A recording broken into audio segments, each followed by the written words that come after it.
que nós temos de diferença mesmo é a forma como a prova será feita, né? Então, a execução da prova não é exatamente igual, embora toda a estrutura da prova seja a mesma.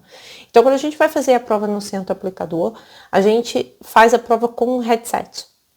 Então, a gente tem aqueles fones que cobrem o ouvido, né? Cobrem a orelha, e tem um microfone. Então, a gente já está ouvindo, a gente vai ouvir todos os áudios, as lectures, conversations, tudo que vai ser tocado, a gente vai ouvir através do headset. Então, aquilo ali tá bem assim no nosso ouvido. E isso é uma coisa importante, porque quando a gente faz o Home Edition, a gente não pode usar o headset. A gente não pode usar headset, a gente não pode usar headphones, a gente não pode ter nada nos nossos ouvidos. Então, a gente vai ouvir os áudios que vão tocar na prova através da caixa de som do nosso computador. Essa caixa de som ela pode ser uma caixa de som externa. Então, a gente pode comprar umas caixinhas de som, não há qualquer problema, pode ser uma caixa de som externa, mas a gente vai ouvir através da caixa de som. Isso é uma coisa importante da gente saber, porque faz diferença, né? É diferente a gente ouvir com um fone de ouvido, com um headset, no caso da prova no centro aplicador, e ouvir com a caixa de som.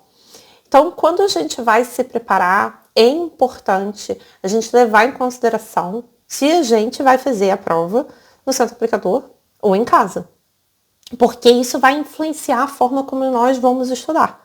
Quando a gente está falando do centro aplicador, além do headset, né, então além da gente ouvir aqui, né, com os fones, além da gente ter o microfone aqui já no headset para falar, além disso, a gente vai fazer as anotações numa folha de papel branco, né? Uma folha de papel A4, que agora eu não tenho a mão nenhuma, mas uma folha de papel A4 em branco, igual essas folhas que a gente usa para imprimir, né? Para impressão. Então, o centro aplicador vai fornecer essas folhas. De uma forma geral, os centros aplicadores costumam fornecer lápis. Há centros aplicadores que vão fornecer caneta, mas é mais incomum. Então, o centro aplicador vai te dar as folhas, vai te dar o lápis e você vai fazer as anotações, então, no papel. Quando a gente está falando do Home Edition, as anotações não são feitas em uma folha de papel. Então, a gente tem que ter um quadro, a gente tem duas opções para as anotações no Home Edition. Você pode ter um quadro branco, esse quadro branco aí do tamanho de um laptop. O que a ITS diz é que o quadro branco aí tem que caber na tua mesa.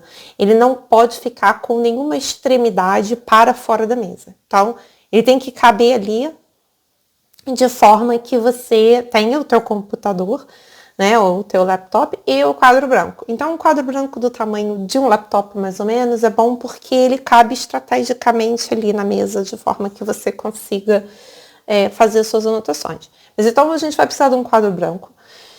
E então, a gente vai fazer essas anotações com um marcador para quadro branco. Eu, claro, recomendo aqui, o marcador tem que ser um marcador mesmo para quadro branco, né, que a gente vai apagar e tudo. E eu recomendo um marcador de ponta fina, que a ponta fina facilita aí as nossas anotações. A outra opção que a gente tem para as anotações, quando nós estamos fazendo o Home Edition, é usar a folha de transparência. E botar dentro da folha de transparência uma folha em branco, né? Mas as anotações são feitas na folha de transparência. Então, novamente, nós precisamos do marcador de quadro branco, de ponta fina, para fazer as anotações na folha de transparência.